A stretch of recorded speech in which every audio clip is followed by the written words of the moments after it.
21 août 1996. Je viens d'arriver à Skardou, au nord du Pakistan.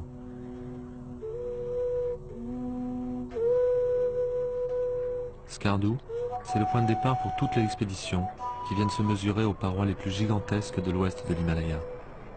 C'est ici que j'avais rencontré pour la première fois Mr Abdul Karim, c'était il y a 11 ans.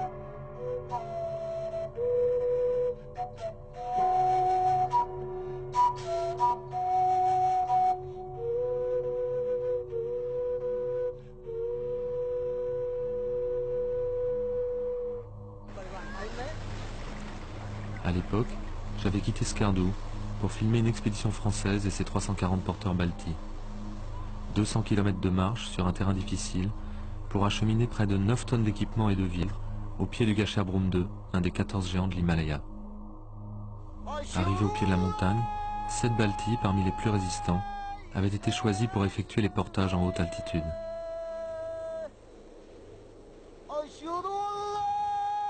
Au fil des semaines, j'avais été comme fasciné par un exploit incroyable.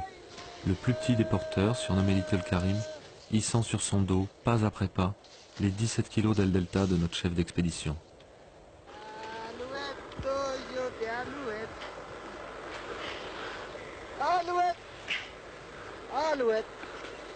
Dans cet univers où l'air qu'on respire devient si rare, nous avions tous perdu l'envie de parler. Mais lui, pas vraiment. Mountain name Gasherbrum 2. This camp name camp this 2. Mr. Abdul Karim happy. Ha ha ha ha ha. Camp 2. Karim était très fier. Dans ce monde inhumain, il était le seul à pouvoir hisser une telle charge jusqu'au sommet du Gasherbrum, à plus de 8000 mètres.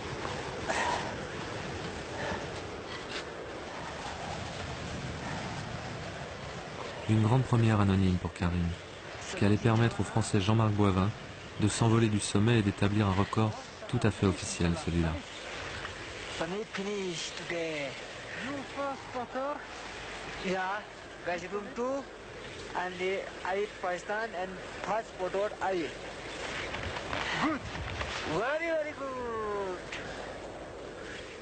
Au retour, les autres porteurs étaient si fiers de son exploit qu'ils lui offrirent un jour de leur salaire.